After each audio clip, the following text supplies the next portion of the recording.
Hello all, Jeff here with a new video back on Forza Motorsport 7 because if you pre-ordered Forza Horizon 4 digitally, you finally get the Formula Drift car pack in Forza Motorsport 7. The October Spotlight car will be showcased in a video tomorrow, so make sure you subscribe and check out that video. I also noticed in the marketplace a price for this car pack, so perhaps it is available to those who didn't digitally pre-order Forza Horizon 4.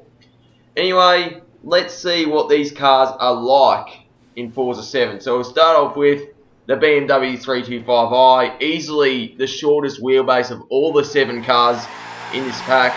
And yep, it's got a V8 under the hood, which is weird for an E30. I mean, it's not weird for a 3 Series in general, because the E92 M3 has a V8, but for an E30, it is weird.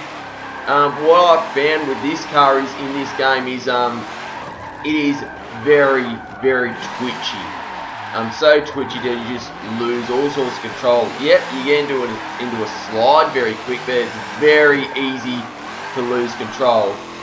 It's just you're just lucky this thing's got the drift suspension, or you'd be spinning out all the time. As you can see there, I'm just almost spinning out, and well, actually I have. That's how tricky this thing is to drive. Now, one thing to note in tomorrow's video, level up rewards. There are new Forza editions. So once I unlock those cars, I'll be testing them, see what they're like, and there's another very special car coming as well via a level up reward. So stay tuned and subscribe for that. Next up, the 1995 number 118 Nissan 240SX, the Rain X car. One of the 3 S14s in this pack, and the only one that's got a full S14 body kit. As you can see, this thing's it can be a bit tricky drifting these things in Forza 7. It's definitely harder to drift than it is on Horizon 4. But one thing I noticed is this car is so much easier to drift than the BMW. Now, pretty much all of the 240SXs in Motorsport 7 are probably the easiest to drift out of the entire pack, which does say a lot. That they were the best for drifting in Horizon 4. They're the best for drifting here as well. So yeah, and as you can hear, it's got a V8 under the hood. Judging by what's on the hood, it's supercharged, but yeah, as you can see, it does drift alright. Next up is the number 13 2015 Ford Mustang. In Horizon 4, this was probably the worst car to drift out of the entire Formula Drift car pack. In Motorsport 7, it is not the worst. I can tell you that right now. In fact, it does trump a couple of the cars in this pack. So, yep, I could just say that the quality of the drifting in this car is better in Motorsport 7 compared to Horizon 4, whereas for other cars, it's the other way around.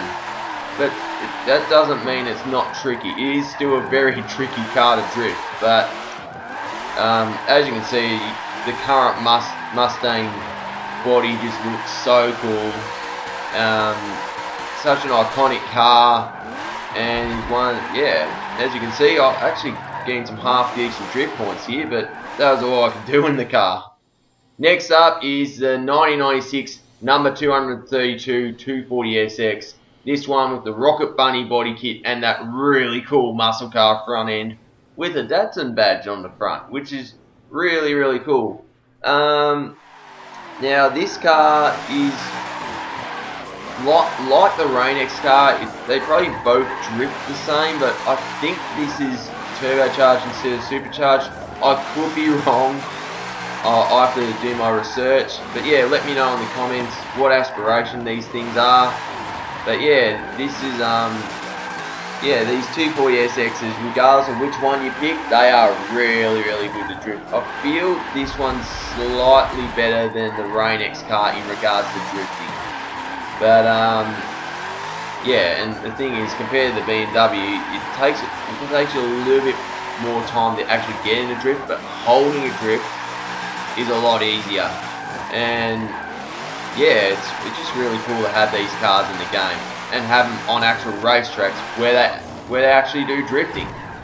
So next up is the 2006 number 43 Dodge Viper SRT10. In Horizon 4, this thing does not sound like a Viper. In Motorsport 7, it does sound like what a proper Viper should. Now, what I have noticed with this car in Motorsport 7 is yep, it's a twin turbocharged 8.4 litre V10. And because of that, there is a lot of lag. It takes you a while to get into a drift, and all of a sudden, it just hits you. The turbos just kick in, and you're on the verge of losing control every single time in this car. It's probably equal with the BMW in regards to the worst to drift. Next up, the 1997 number 777 240SX, the Falcon car. As you can see, it's got an S15 front bumper on it, but yeah, it just makes it look cool, really. Now, I can tell you right now, out of all of the 7 cars in this pack, this is the best. This is the best car to drift.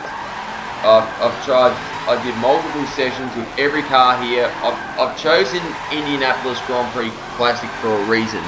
It's nice and wide.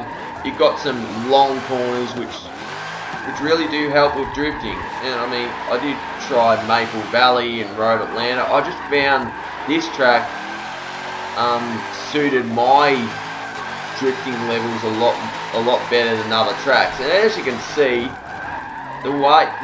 this is easily the best car to drift. Like, all the 240SXs are the best to drift in the pack, but this specific car, it comes out on top for me. So yeah, I almost get 20,000 drift points. Not too bad. Last but not least, the Aussie car. The 2016 number 530 HSV Maloo Gen F. This ute / truck is pretty cool.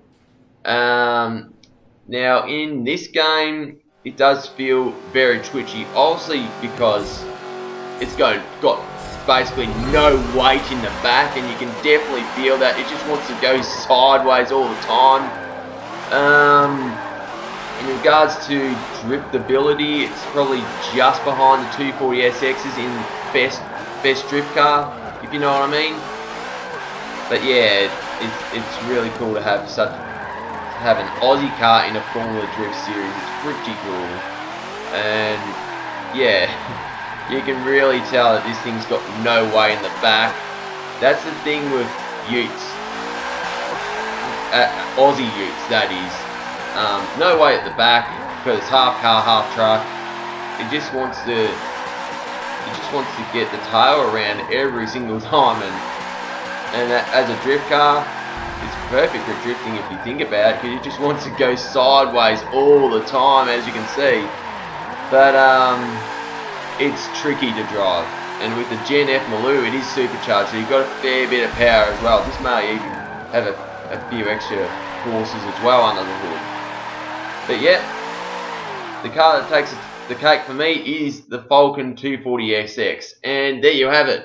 So yeah, if you like the video, smash the thumbs up button, leave a comment, let me know what you think, and there is a video regarding the rest of the update tomorrow, so subscribe for that, where you'll see the Mercury XR4 Ti and a bunch of cars that are brand new to the game, so check it out. Anyway, this is Jeff here, and happy racing. Cheers.